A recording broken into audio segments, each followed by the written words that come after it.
Oke, jadi buat pertemuan kali ini kita bakal ngebahas UTS semester pendek tahun lalu. Dan di sini gue akan langsung mulai aja.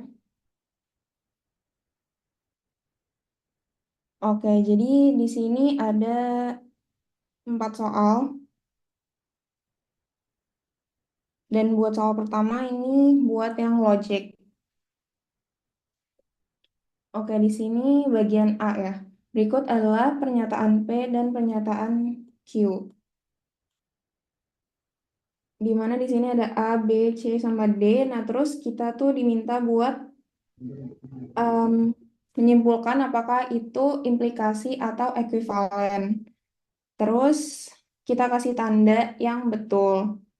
Nah, dari situ kita juga disuruh buat nyimpulin apakah dia itu sufficient condition atau necessary and sufficient gitu. Oke, langsung aja. Yang pertama kita lihat untuk yang soal A dulu. Di sini kita tahu bahwa em, P sama dengan akar 25 dan Q adalah X sama dengan 5 atau X sama dengan min 5. Nah, di sini kita mau lihat kan hubungannya. Gimana sih hubungan antara P dan Q gitu. Oke, di sini kita bisa lihat bahwa ketika X sama dengan akar 25 itu X sama dengan 5. Nah, mungkin dari kalian ada yang nanya, kenapa X nggak sama dengan min 5 juga? Nah, itu tuh salah. Kenapa? Karena di sini dipakein tandanya akar gini, yang mana dia menandakan bahwa itu tuh prinsipal atau nilai di dalam akar ini itu tuh harus non-negatif. Non-negatif tuh apa? Non-negatif adalah lebih dari sama dengan nol gitu. Makanya yang X sama dengan 5 itu nggak bisa kita ambil. Nah, berarti di sini kan kita dapat nih X sama dengan 5 dan di Q-nya juga ada X sama dengan 5. Maka di sini bisa kita simpulkan bahwa jika X sama dengan akar 25, maka X sama dengan 5. Maka di sini bisa kita simpulkan bahwa si P ini, P dia itu adalah sufficient ya, dan Q adalah necessary gitu. Nah, kalau misalkan kalian nanya kenapa, tapi kan di sini ada X sama dengan min 5 juga. Tapi di sini kita lihat tandanya kan atau ya. Atau tuh berarti cuma perlu satu untuk benar gitu. Jadi dua-duanya tuh nggak harus benar. Oke, lanjut ke soal yang B. Di sini kita tahu P itu adalah X sama dengan 4 ya. Terus Q itu adalah X kuadrat plus 7 sama dengan 16. Nah, di sini kita bisa menyederhanakan Q ya, di mana kedua ruas itu sama-sama kita min 16. Jadi di sini kita dapat X kuadrat min 9 itu sama dengan 0. Nah, berarti kalau misalkan kita akar-akarin, kan kalau A kuadrat min B kuadrat itu sama aja kayak A min B, A plus B, ya kan? Berarti dari situ, ini kan sama aja kayak X kuadrat min 3 kuadrat kan? Nah, dari situ kita dapat akar-akarnya adalah X min 3 dan X plus 3 itu sama dengan 0.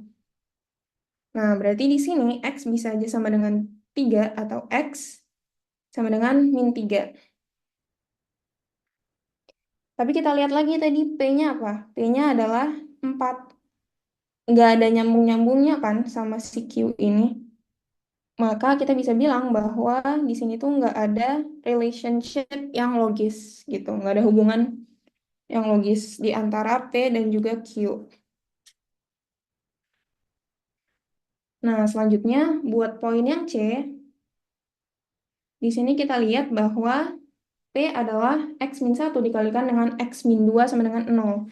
Dan Q itu adalah X sama dengan 2. Oke, dari persamaan P, kita bisa dapat bahwa X sama dengan 1 dan atau X sama dengan 2.